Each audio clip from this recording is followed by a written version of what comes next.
Uganda again is at it. In my generation, kidnaps, disappearances were the order of the day. Then it was believed that the presidents of the time were uneducated, were uncouth. Today, a repeat of those savage actions by the state needs us to review our history. In our history, there were so many deaths. The Kalimzos at Makerere University, the Chief Justice Benedict Kiwanuka, political actors were back at it, full throttle. And this pattern needs us to revise our history. I am made to understand that it wasn't actually those regimes, it is this regime that has consistently terrorized, dehumanized, killed, assassinated, and harmed leaders, society, and dented Uganda with blood and pain oozing.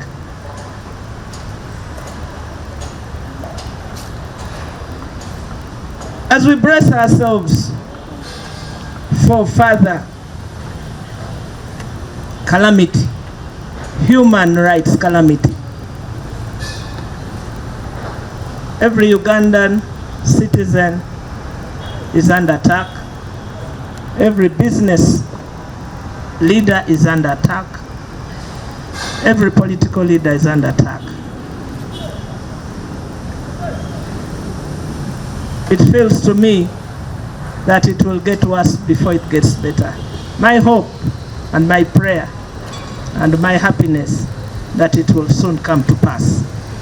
Because there is no way you can continue harming society, deliberately harming society, the way this regime is doing, and there will be no pushback. When the State of Nation Address was read, President Museveni reiterated that this was Chisanja, no sleep. And of course, ordinary souls did not work out what he meant. It means we will not sleep. And the kidnap today morning of the Honorable Erias Lukwago is defining the terror that awaits us at our doorstep. Of course, cowards work that way. And these are the cowards we have to deal with. I thank you. Wale kubira mpozi ngate otambula naffe bulungi nnyo embeera eri etya obulamu busanze otya gigenze gitya olunaku olwaleero ebiri mu ggwanga obiraba oba tobiraba otudde butuuzi osirise oba naawe bikuwaamu enkyukwe n'ogamba ye ekyokukola kyo kiki ekiriwo. Mawulire tulina mangi olunaku olwaleero naye nga amawulire agasinza okubeera mpozi gabuutikira emitimbagano era agali ku mimwa gy'abantu agasoma ku mikutu egy'enjawulo geekukwatibwa kwa Lord Mayor Erias Lukwago. Lord Mayor yali Lord Mayor wa Kampala Erias Lukwago okumala emyaka 15 mu kibuga Kampala ate nga y'omu ku balooya abakuukuutivu era abamanyifu mu kibuga Kampala era nga ono ye looya wa Dr. Kizza Besigye ne Obedi Lutale. Bano nabali mu kkomera abakwatibwa ku bigambibwa nti baali bagenze e Kenya okola olukwe okuwamba government ya Museveni n'okutta Yoweri Kaguta Museveni. Okusinziira ensonga nga bwe zitambula nga bwe tuziraba, kigambibwa omukulu ono yabadde agenda kusavinga MK oba General Muhoozi Kainerugaba ngono CDF wa Uganda, nga ekimusavingisa kubeera nti yaggulwako omusango olw'okubeera nti yakwata Dr. Kizza Besigye n'amusiba n'okumuteekako emisango emijweteke. Ono nno agamba nti yabadde alemereddwa okusavinga MK olw'ensonga nga yeebuzaabuza. Lukwago yeroya wa Kizza Besigye. Nga bw'omanyi nti omuntu bw'omuggulako omusango muwandikira amabaluwa n'ogamuwa oba n'ogaweereza.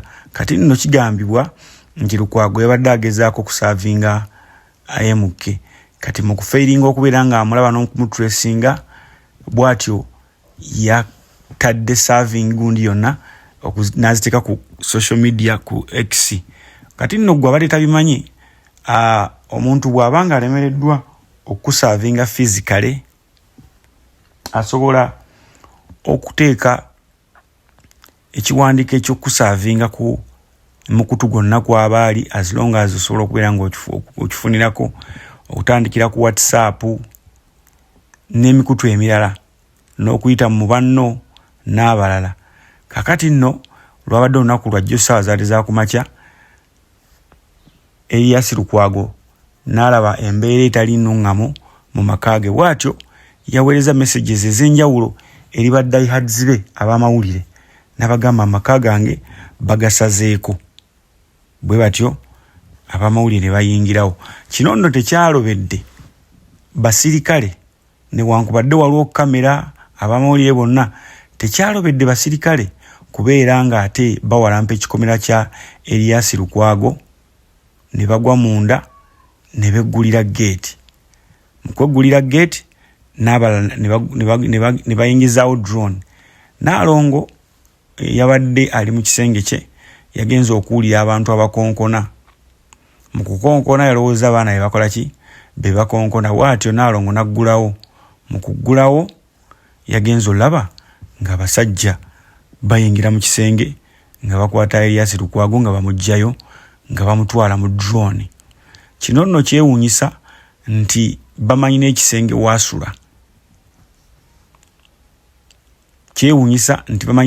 waasula.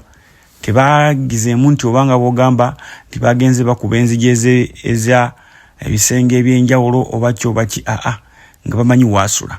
Bw'atyo yatwaliddwa ne bitambula ku mikutu, bamukutte. Kati nga tulowoozanga bulijjo nti bamututte Naggalama oba Kira Road, kuba Erias Lukwago ne Dr. Kizza Besigye bamanyiddwa nnyo mu kusibibwa mu komera oba ku police station ey'e Naggalama. Twatuuka n'okisa tugamba nti oba bya Lusaago si bya ddala, ne tutsa tugamba nti Dr. Kizza Besigye ndowooza poliisi yagigula ne Lukwago, ng'olubakwatayo bati swi nga batwala Naggalama, bateeka mu mmotoka ne batwala Naggalama. Mpozi n'eri Kirabulinde eyo bwetyo. Kakati nno munnange twabadde tuli awo nga ebifaananyi bifuluma ku X ebya Muhoozi Kainerugaba ng'akubye Erias Lukwago ebifaananyi ng'amusibye kantuntunu ng'amutadde mu kinaabiro. Ebintu byonna byakoleddwa wano nno ng'agamba nti wongea Kiswahili. Ajjukira ebifaananyi ebyasooka okufuluma ebya Eddie Mutwe, yawandiika nti is in my basement learning Lunyankole. Kati tumanyi oba Olunyankole terukyalina makulu kulusomesa abantu bakwatiddwa, kati Luswahili lulina amakulu tetumanyi. Naye ng'ataddeko wongea Kiswahili, ekintu ekitegeeza nti yogera Oluswahili. Wongea it is yogera Oluswahili. Bw'oba tolumanyi gw'omanyi. Kati nno abamu ku bapikerere be bavudde wali Gaya amanyiddwa nga Tumukunde n'avaayo n'awaana MK olw'okubeera nti akoze omulimu ogw'amaanyi okwata Lukwago. Wano namuddamu ng'amugamba Tumukunde, thank you for your message and activity and civility advise Lukwago to learn from you. He has been fighting me with Besigye for many decades. We are going to finish it now. Ebyo bimu kubifaananyi byasoose okufuluma nga Lukwago bamutadde bamusibye kantuntunu naye ng'emikono giri mu kifuba nga bw'olaba bannaffe abakatuliki babeera bagamba gunsinze gunsingidde ddala. Bwe yamaze n'afulumya ekifaananyi ekirala nga nga Elias Lukwago Lord Mayor alibadde Lord Mayor wa Kampala nga bamuggyeko kantuntunu kati ng'omulabira ddala nti yeye nakyo n'akifulumya n'akiteekayo. Bwe yamaze n'amukuba ekifaananyi nga Lord Mayor ex Lord Mayor Elias Lukwago nga yeebase ku floor mu kinaabiro. Bino byonna babikola nga bamutadde mu kinaabiro. Ogenda kumbuuza ekinaabiro wakitegedde otya? Ffenna tumanyi okujjako nga tozimbawo ku nnyumba oba nga togendangako ku maka agalina ebinaabiro mu mayumba nawa. Tiles z'omu binaabiro zaawukana n'ez'omu kiyungu era zaawukana n'ez'omu ddiiro. Okitegedde? Ate yo teriyo omuntu agenda kusiba kisenge kye oba kusiba ddiiro lye tiles ku bisenge. Ebiyigo bye bisibibwa tiles ku bisenge olw'okunnyuukirira okw'amazzi bingi nti tubikozesa okunaaba buli kanaku. Ono nno gwe batadde mu kinaabiro oba kaabuyonjo ex Lord Mayor has been a Lord Mayor for 15 years. Abadde kanso oba looyo omutendeke munamateeka omutendeke for the life of emyaka gy'amaze ku nsi ng'amaliriza okusoma kwe. Awolereza bannabyabufuzi bangi nnyo, attuuse emisango mingi nnyo, awawabiddwa emisango mingi nnyo ng'agisinga. Oyo ye Elias Lukwago. Kinajjukirwa Elias Lukwago musajja wattu obulamu bwe si bulungi. Alina obulwadde bwe yafuna oluvannyuma lw'okubeera nti yakubibwa obutwa oba yategebwa obutwa. Kigambibwa mbu obutwa obwali mutwala Kaganga bwateekebwa ku minyolo egy'enzigi y'emmotoka ye. Era bw'atyo Dr. Kizza Besigye nga yamanyi ku nsonga z'obutwa bamu advising nga bamulifutinga ne bamutwala jjanjabibwe ebweru wa Uganda. Bw'atyo Lukwago yakomawo yabeerayo emyezi ye mu ddwaliro Aga Khan Hospital okumala ebbanga. Era abantu beewuunya nnyo ne bagamba ono abadde alinamu okukumukisa n'agenda bugenzi n'akoma bukomi Kenya kuba basinga ab'obuto batera kugenda paka South Africa. Ono nno yawona nadda. Naye okuwona kwe yadda kuweweeza nga bw'ogamba nti ekirwadde kati weekiri olina keepinga on ng'okimirira ddagala. Tetuli sure ebbanga n'ennaku olunaku lwe yakamalayo eyo mu nkomyo mu basement nti oba yafunye ku ddagala lye eri mujjanjaba obulwadde bwalina obw'okutegebwa obutwa mu mubiri. Balooya be okuli Medard Sseggona nga tono nfanfeewe baavudde ne bakola statement n'omukyala.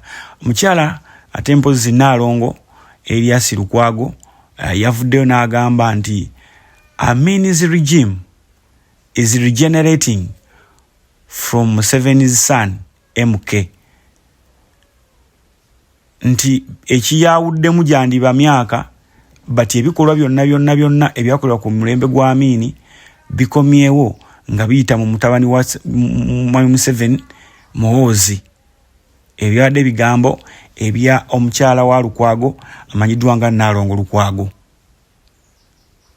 Ono alabye ebintu bingi nnyo nga ebbanga lyamaze ng'alina ebbaawe buli kaseera bwakwatibwa ne lwe baamunyiga amaka era yagiraba byonna. Oba ontegedde. Kakati awo ye looya Medard Lubega Sseggona n'agamba twongere okusabira Lukwago kuba tetumanyi kikyaliko munda eyo gyali. Olw'ensonga tetumanyi wa watuufu waali naye tugenda kwongera okudimandinga n'okuwandiikira bekikwatako n'okunoonya physically okuva ku police stations ne detaining houses ezisinga ze bamanyi byonna Lukwago abeere ng'ateebwa. Lukwago abeere ng'ateebwa with immediate effect. Kubidde ne mukubira nanga nti muganda wange eno yinza okuba esimu esembyeyo nga tebannantwala mu basement.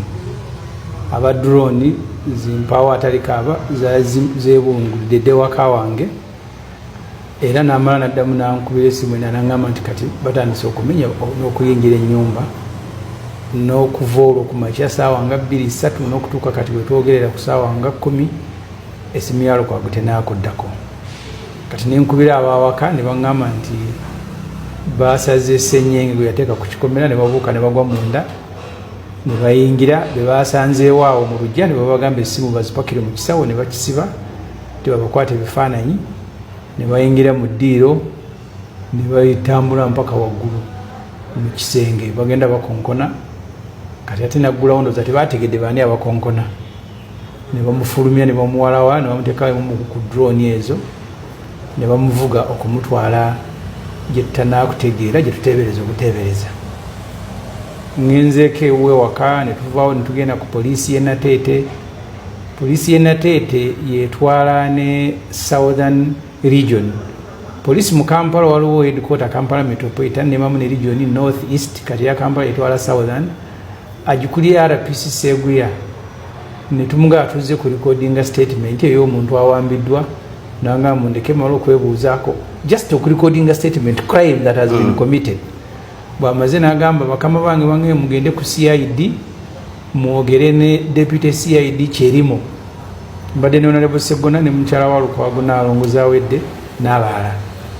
Kati awo wenzijidde wano ssaawa nze njogera naawe Honorable Segona agenze wa Kyerimo naye ng'olaba nga bwe nagambira abantu nti nze siinayo kubuusabuusa. Muhoozi Kainerugaba mutabani wa Museveni ow'Ekyeryo yawambye Lukwago amuwambye ate oluvannyuma n'awerekerezaako ku lutimbe lwe olwa social media okwewaana Lukwago kyenaamukola. Lukwago kati ali mu kufuka. Lukwago ngenda baweereza ekifaananyi era nemu n'akiweereza nga bamusibye amaaso era naga nti omusango gwa Mulanga ye Lukwago ogamba nti Muhoozi agenda muwa ekiwolu abakuntumya agende mu kooti. Manya nti Lieutenant Colonel Ephraim Byarahanga ne Colonel Peter ayimbisibwe abo ababiri be baali e Kenya nga bawamba Dr. Besigye n'Ajobedi Lutale nga baduumirwa mukama waabwe Muhoozi Kainerugaba.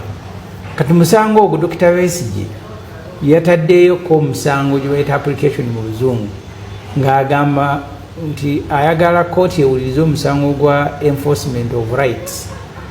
Bwe babeera bakusiba ne batyoboola eddembe lyo mu misango emirala gyonna kasita kooti ogimatiza nti batyobodde eddembe lyo teddamu kuwuliriza musango nga bwe gwali nga basibye ababaka ba paalamenti ab'NRM Michael Mawanda, Cissy Namujju, Akamba ne Joseph Mutembule. Bagamba nti kooti yawi okusalamu katono kooti wiki ng'emu emabega etteeka eryo yalisazizaamu negambye limenya ssemateeka. Bwe bya kooti bikyatambula kati musango gyagenda mu kooti mu Supreme Court n'ewalala naye kati ekyo kooti kye yali tugambye naye bwe twasembyeyo okubeera mu kooti omulamuzi Baguma yagambye nti kati okuwulira kw'omusango guno Besigye si nno na Lukwago nti yavunaana Muhoozi Kainerugaba.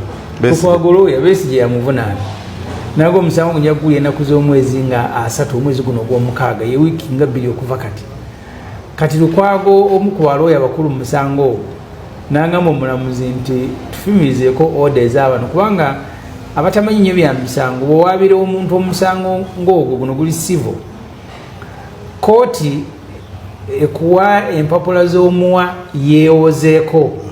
Kati Muhoozi Kainerugaba alina kwewozaako ne Colonel Peter ayimbisibwe ne Lieutenant Colonel Ephraim Byarahanga balina kwewozaako. Kakati Muhoozi mu kyokwewozaako yagambye olwaleero nti kitaawe yekka mu Uganda yalina obuyinza obusobola okumusamoninga Lukwago amusamoninga ngaani kati awo wetuli.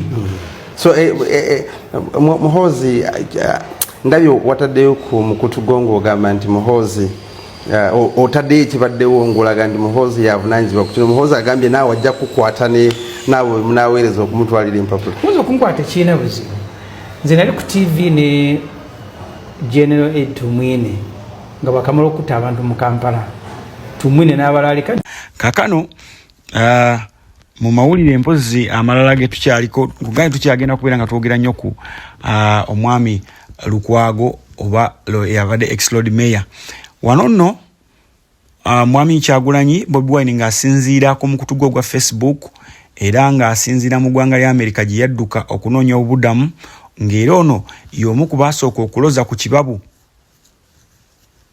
eky'okutulugunyizibwa bw'ali akyali mu campaign n'afuna n'okutebulwa n'okulabulwa abantu abamuli okumpi nti owaayo edduka ekibabu oluvannyuma lw'akalulu nga omwami Muhoozi gwe yali ayagala okusooka okutandikirako oba oliawo okucunya wano nno baamunoonya nga talabikako era yagwa mu mikono gyabwe yali omukyala Babi Itungo Kyagulanyi ono nga ye baamulumba mu maka gaabwe ne bamwambula ne bamuyisanga malaaya ne bamuyisanga ekitagasa era bakufaananyi byayo byakubibwa ne biteekebwa ku mutimbagano mukazi wattu ng'ali bwereere amabeere bayuzizza nights n'ebirala byonna anyumya naye nga lutabaalo bwe yeerwanako kati bbaawe Kyagulanyi avuddeyo n'agamba Uganda in 2026 Museveni's son just released a picture of his captive blindfolded his crime attempting to serve him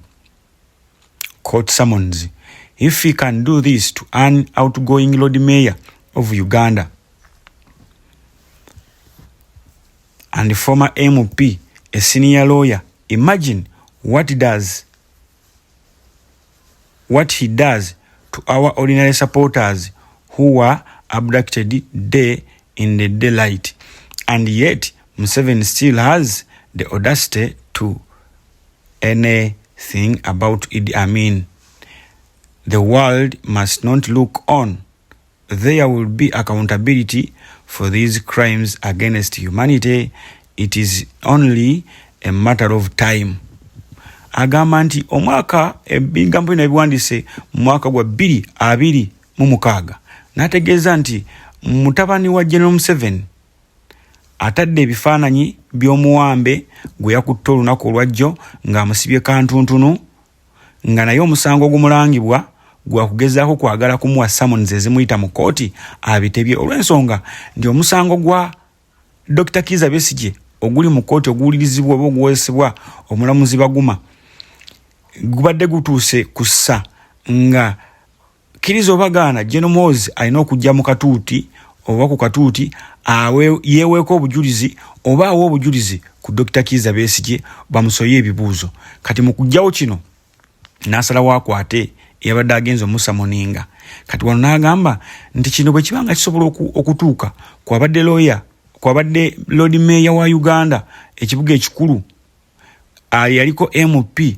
ate nga senior lawyer n'agamba nti ku byamu kiki biki ebituusibwa ku bawagizi ba NUP aba bulijjo just abantu ba wansi abavunaanibwa olw'okubeera nga bawagira Kyagulanyi abawambibwa buli kanaku mu nsinga enseeraba n'agamba nti era kino ddala mwami Museveni okyalina olukusa olwogera obubi ku Idi Amin Dada ng'ebikolwa bya Idi Amin Dada bibbulukukidde mu mutabani wo agamba ensi tesaanye kutunula butunuzi walina ekirina okukolebwawo abasajja bano okubeera nga basasulwa omuntu okusobola okusigaza eddembe lye ery'obuntu n'agamba just kiwe budde oba kabakadde ebigambo bya Honorable Kyagulanyi ng'asinziira mpozi ate gyali mu bunyonyi bw'obuddamu era mu kibuga mu ggwanga lya America yasinzidde n'akulukuuta ebigambo ebyo ku mutimbagano ng'ayita ku kibanja kye ekya Facebook gwali eyo ebigambo biraba otya balooya bavuddeyo ne bagamba ekituuka ku looya waffe omu oba looya munnaffe omu kiba kituuse ku balooya ffenna bano nno nga bayita mu General Secretary waabwe abeera General Secretary kanfune ekitiibwa ekituufu sogera ekitiibwa ekikyamu baloya ne bandyamu amaaso nga bayita mu general secretary no bayita mu kibiina kyabwe kibagatta eri omuntu actinganga secretary general Babusali bagambye nti baagala Erias Lukwago bamute unconditionally nga taliiko bukwakulizo bwonna. An attack to one advocate is an attack to the entire bar and on the rule of law itself. Nti omuntu yenna alumba balooya oba bannamateeka aba alumbye ekibaala kyonna n'enfuga ey'amateeka. Bino byayogeddwa olunaku olwajjo okuva mpozi ate eri Secretary General Babusali. Abo bannamateeka bavuddeyo nejjukira president wa ekibiina kino ekya Uganda Law Society omwami Ssemakadde naye ali mu buwaŋŋanguse era naye yadduka bw'atyo bwe baali balagidde okukwatibwa ng'ali mu lutalo ne omulamuzi Abodo n'omulamuzi Abodo ate era ng'olwedi yali emisango mingi olw'okubeera nti yayise eggaali mu banene nga ne MK kw'omutadde bonna nga yabayisaamu eggaali naye ebitambula nno biraga nti newankubadde ali mu buwambe aba Uganda Law Society baagala kuddamu kulonda naye era baagala bamuzzeeko newankubadde taliiwo bogo baagala nga president waabwe. Bano nno bakoze speed bakoze speed okulaba nti looya munnaabwe ateebwa abaffe ebigambo binaawulirwa kino kinaamala oba tekigenda kumala. Tusuubirayo okwekalakasa kw'abalooya bano bonna obutagenda mu kkooti emisango gituule okutuusa nga Lukwago amaze kuteebwa kubanze mu kulaba okwange kyekirina okubeera. Wano nno mukana akavuyo ogenda wulira bangi basalira emisango in the absence of their lawyers. Simanyi oba kikkirizibwa oba tekikkirizibwa. Nja kunoonyako ku kanso wange abeere nga mpabulamu naye bino ogenda biwulira nga balooya kkiriza obagaana kye balina okukola nga kyekiddako. Era suubirayo n'okukwata balooya abalala bangi nnyo. Simanyi oba Medad Lubega Sseggona n'akawona kano kuba ndowooza bwe bumu ku butego naye oba oliawo obugenda obubadde obuyitiddwamu okulaba ng'afunibwa akwatibwe oba oliawo naye balinza okuba nga baali bamwagala dda ng'alina kubeera ng'akwatibwa. Kigambibwa Lord Mayor ono y'omu ku basajja bannabyabufuzi abali resistant ennyo mbu bamuwadde obukodyo bungi nnyo okumuwa ssente okukola kutya naye nga byonna abibuuka n'agaana okulya ssente. Agamba y'omu ku bannabyabufuzi abakalu bennyo ababadde abazibu era bwe baamukubya akalulu bakigambye waliwo amaloboozi agazigagamba nti Lukwago tumuwonye abadde atufukidde akayinja mu kibuga Kampala. Ebyo bigambo nga byogerwamu ku banene abali mu NRM. Tukyatambula ddala bulungi nnyo era nga tukyali ku muyigo gwa Lord Mayor Erias Lukwago nga gwe tukyaliko olunaku olwaleero. Bingi ebyayogeddwa, bingi ebifulumiziddwa ku mikutu emigatta bantu era abantu ab'enjawulo bavuddeyo ne boogera ku kukwatibwa mpozi ate kwa mwami Lukwago Erias era nga mu bino mwemuli mpozi ate ne mwemuli ne mutabani wa Dr. Apollo Milton Obote ate nga mpozi ono ye Jimmy Akena avuddeyo n'akola statement akozeseza ebigambo nga abiddingana n'agamba Muhoozi grow up kya buswavu nnyo kankiddemu walire Muhoozi kula kya buswavu nnyo omwana wa first family omutabani omukulu mu family eya president ow'eggwanga omulamba ate nga gwe CDF gw'okulira amagye okuvaayo n'olaalika nga bw'ogenda okutta n'okusiba abantu ab'enjawulo nga weewaana ng'oyita ku mitimbagano n'okukwata abantu nga bwebatulugunya nga bwebakuba ebifaananyi ate nga bw'obitimba ku mutimbagano. kino tukitwale nti omusajja yeewaako bujulizi buli bwakuba ebyo n'atimba ebifaananyi nkubanga anaagamba ani arwaninga akawunti ye. Baali bagamba Kabanda yarwaninga akawunti ye ne Kabanda bamugobe lunaku lwajjo. Esitole ne tujja kugituukako ne kasooke tutambule n'eno olw'ensonga nkuwa biki abanene be boogedde. Amugambye kula. Akenono bali mu kiti kyekimu ne Muhoozi. Muhoozi kyasingako Akena kubeera nti ye CDF. Akena teyabeerako CDF. Bati bombi batabani b'abakulembeze baggwanga. Apollo Milton Obote yaliko president wa Uganda for 10 years, ebisanja bibiri. Waliwo Obote 1 ne Obote 2. Mubijjukira bulungi abasoma isu wammwe. Obote yasooka ne Obote owokubiri. Ono ye mutabani we omukulu. Bwe yava mu buwaŋŋanguse yakomawo wano eno n'adda mu mikono gya kitaawe alwaninga ekibiina kya UPC. Amidst of obuvuyo bwekirimu n'ogamba nti batta omukago ne NRM n'ebirala byonna tekimulobedde kuvaayo n'akulitisizinga ebigambo ebyogerwa omukulu Muhoozi Kainerugaba. Amugambye kula. Omusajja gwe bagamba okukula wa myaka 52 egy'obukulu kubanga yakamala okujaguza birthday ey'emyaka 52 ng'ate yategekebwa nanyini birthday yenyini atalabikako. Kiringa tegeka mbaga omugole n'atalabikako ne birthday nayo bwe yali. Kati simayo babi mu kuwasinzira okumugamba akule oba amugamba kama Katonda. Ngabo biwulira n'ebyo biri mu ggwanga lyattu Uganda gwali mu kibuga America abatuuliza nga musinzira mu nsi ez'enjawulo biri mu ggwanga lyattu Uganda gye bakuzaala era gye wava okugenda ku kyeyeeyo gy'oli.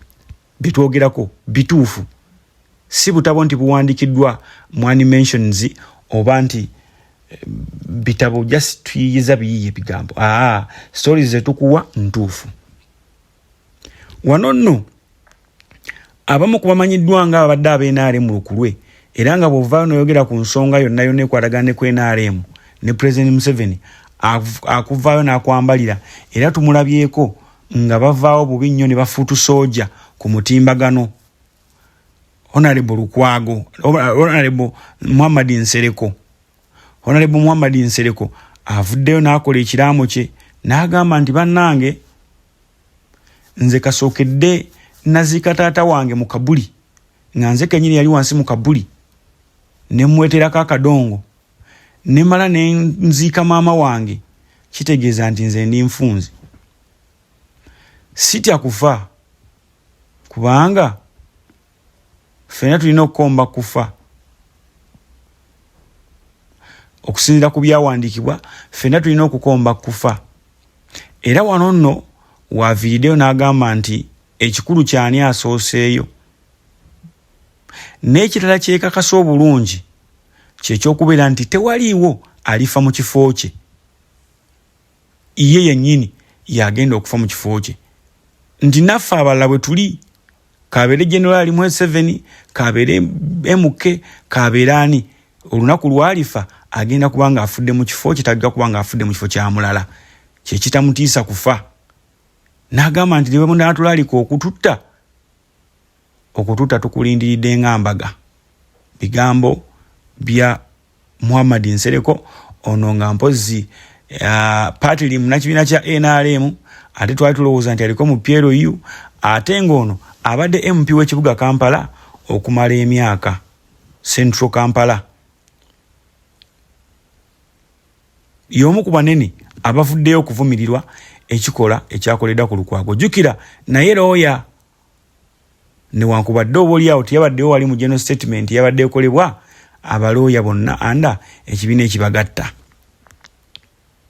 Bwe tuveeyo ne tugenda ewa Muhammad ewa Ssemujunganda Honorable afuddeyo n'agamba nti ye okulabulwa kungi nnyo kwafunye okuva ewa Muhoozi ng'amusuubiza okumukwata n'okumutta. N'amugamba nti si gwe gusoose. Naye n'agamba nti naye akirindiridde kubanga si kipya okumulaalika okumukwata oba okumutta si kipya. kati nno bonna aboogera ebyo basajja basiraamu nga mu ndowooza yonna mu nzikiriza yonna ffe ng'abasiraamu tukimanyi nti buli lunaku lw'okeesa oba osemberedde entaanaayo buli lunaku lw'ofuluma ewakaawo mu nju famire yo erinza okuddamu okufuna ng'oli mufu oba ng'oli mulamu ekibabeere mu bwongo nti obulamu bwa Erias Lukwago bwakedde nga tamanyi nti anaakwatibwa ng'alina wakati annanywa na kacaayi musajja wattu niba badde bali awo n'akwatibwa ekyomukisa nno nti yakwatiddwa nga abaana b'ekko weebali ne maama waali Naalongo naye abaana ba NUP abaana ba Futu Soldier ne ba political prisoners abalala abasiraamu abazze bakwatibwa nabaani abala bakwatibwa ku zi street nga tewaliwo na famire yaabwe esobola kugamba nti keewondere abasinga kati bawezezza emyaka 10 makomera abalala bali myaka 2 abalala bali myaka 7 5 tebamanyikiddwako gye bali the likes of Kibalama n'abalala kati nno Ssemujju Nganda agamba nti tatidde kukwatibwa tatidde kuttibwa naye kyagamba era naye alikanfa akatiriza kigambo kimu ng'ekyamwami Akena nti Muhoozi ke kaseera akule CDF omulamba okujjako ng'ekifo takifiiringa nti ye CDF nimba abanga akifiiringa nti ye CDF yandibadde akula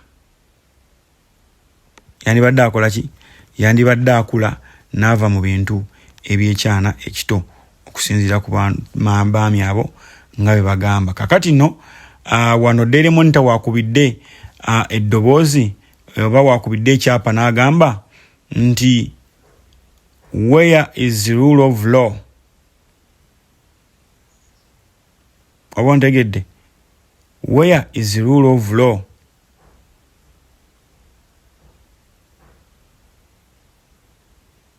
where is the law etteeka lirudda likola ddi amateeka ga Uganda galiwa era gakola ddi era gakola kwani bibuuzo ebyo byonna bibuuzo Daily Monitor byeyeebuuza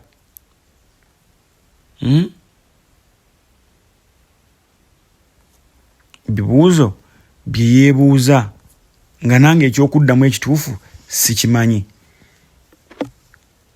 tutambulidde nnyo mpozi ate ku Erias Lukwago olw'okubeera nti mpozi yakwatiddwa ebbanga lyaffe lyonna lyonna erisoose naye nga mbadde nkuwa endowooza n'ebigambo ebyafubutuse mu basajja n'abakyala ab'enjawulo ba activist era abannayuganda Lukwago ono abaddewo mu bintu bingi nnyo ebikwatagana ku mbeera eya Uganda Black Monday wokutuwaaka omwoyo gwa Buganda ogutafa bingi byazaabeeramu nga takwatibwa oba oluusi ng'akwatibwa n'akoma naggalama but tocha gye bamutaddeko eno n'okuswazibwa kwonna oba oliawo tekusaana muntu mulala yenna kati wali Bwebwani yakubuuliza nti olaba bayisizayo batyo abadde Lord Mayor w'ekibuga Kampala olwo ate abaana bano jasi ba Futu Soldier abataliiko awondera ate mpozi olunaku olwajjo n'olwaleero ebimu ku bitambula ku matimbagano gonna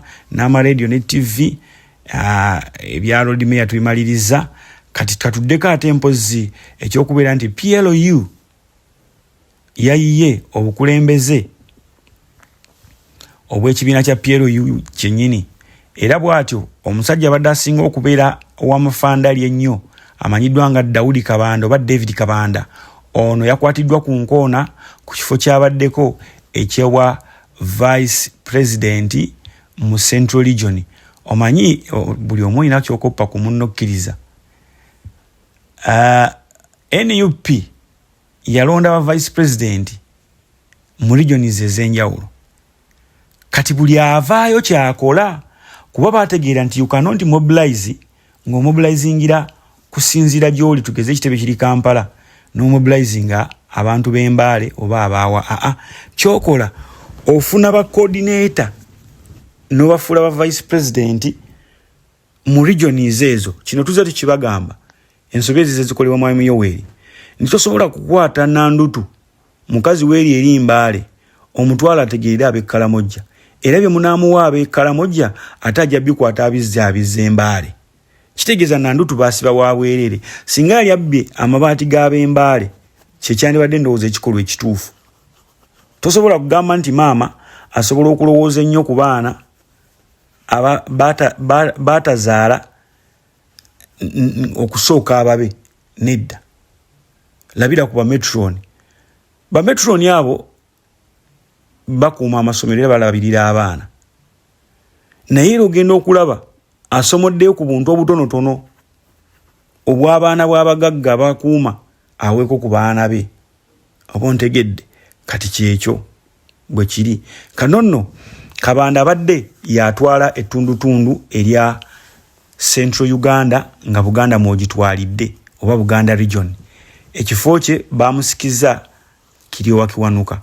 Naye ngeno gye buvudde abadde yakalaga nti office eringanga emuyinze oba office emumalawo. Kabanda ono yabadde Mbega namba emu abadde abega Anita Amongo okutuusa okumukunkumula omukono mu kibya n'okumuyisa mu humiliation zonna okuswazibwa kwonna okukoleddwa mpozi ate government ya Uganda eri abadde speaker owa Uganda Anita Amongo.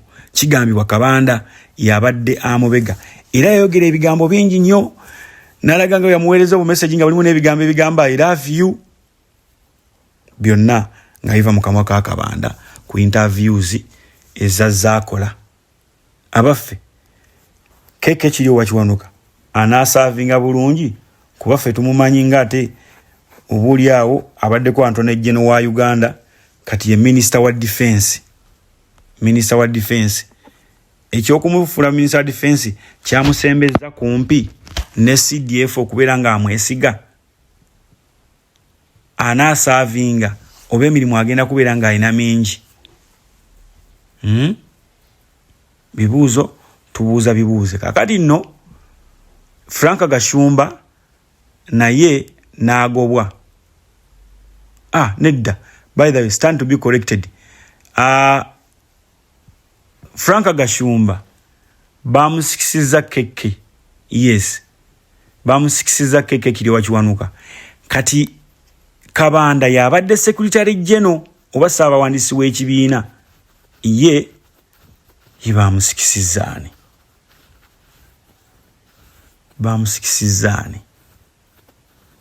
erinnya nga ndyerabidde. Kyonna kye kiri ky'obamanya nti yafuumuddwa ku kifo ky'abaddeko ekya Secretary eno.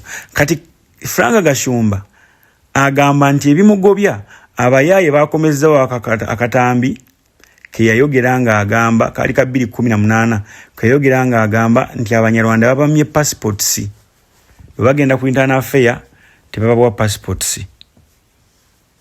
Naye n'asuubiza nti musuubireeyo expect another M23 group in Uganda. Kati simanyi ebigambo ebyo yabyogera nga abambega ne bekikwatako bonna nga tebaliiwo oba wabula bino bijiridde okubeera nti abadde muwagizi nnyo wa Muganga ataaweereddwa kifo ky'abwa minisita ataasunsuddwamu n'avaayo n'awanda n'ataakaka. Kino kye kyatanudde Genomozi Kainerugaba okukola ebyo oba naye ng'agamba agenda ye ne Piero Yu yagivuddemu. Piero Yu yagivuddemu talina kyagyetaaza.